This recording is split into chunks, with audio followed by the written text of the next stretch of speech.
আজকে আমি আপনাদের সাথে শেয়ার করব গাজরের ক্ষীরের রেসিপি। গাজরের হালুয়া তো মোটামুটি আমরা সবাই খাই, কিন্তু একবার এই গাজরের ক্ষীর ট্রাই করুন। এটা খেতে হয় সুপার টেস্টি আর সময় লাগে ভীষণ কম।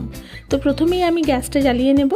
এরপর গ্যাসের মধ্যে আমি একটা ছোট সাইজের, আমি যেহেতু কম পরিমাণে করব, আমি একটা কড়াই বসিয়ে নিয়েছি।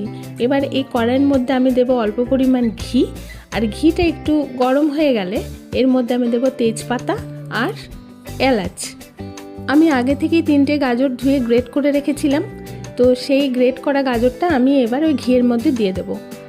এবার অল্প কিছুক্ষণ নাড়াচাড়া করতে হবে, একটু কাঁচা গন্ধটা যাতে চলে যায়, সেজন্য কিছুক্ষণ ভাজা ভাজা হয়ে গেলে এরপর আমি এর মধ্যে দুধ অ্যাড করব। এখানে আমার ওই হাফ লিটারের মতো দুধ আছে, তো এবার সেটা দিয়ে দেবো। আর তারপরে আমি অ্যাড করব এই রেসিপির মধ্যে বিশেষ একটা জিনিস, সেটা হচ্ছে আতপ চাল বাটা। আমি 2 চামচ আতপ চাল ভিজিয়ে বেটে রেখেছি, এটা অ্যাড করব। সবাই ভাববে হয়তো গাজরের পায়েসের মধ্যে আতপ চাল বাটা কে দেয়, আমি দিই। ট্রাস্ট মি, একবার আপনারা এইভাবে করে দেখুন, দুর্দান্ত টেস্ট হয়।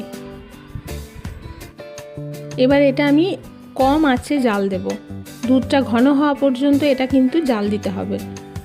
দেখতেই পাচ্ছেন আস্তে আস্তে দুধটা কিন্তু ঘন হয়ে আসছে, আর কন্টিনিউয়াসলি কিন্তু নাড়াতে হবে, না হলে নিচে লেগে যাওয়ার একটা সম্ভাবনা থাকে। আর আমি আজকে এই পায়েসের মধ্যে কিন্তু চিনি ব্যবহার করব না, আমি দেব খেজুরের গুড়। যতটা আপনারা মিষ্টি রাখতে চাইবেন সেইভাবে গুড়টা ইউজ করবেন। দেখতে পাচ্ছেন, দেখতেই কত সুন্দর হয়েছে, মানে খেতে কি যে সুপার টেস্ট হয়, একবার ট্রাই করে দেখুন, ভীষণ টেস্টি হয়।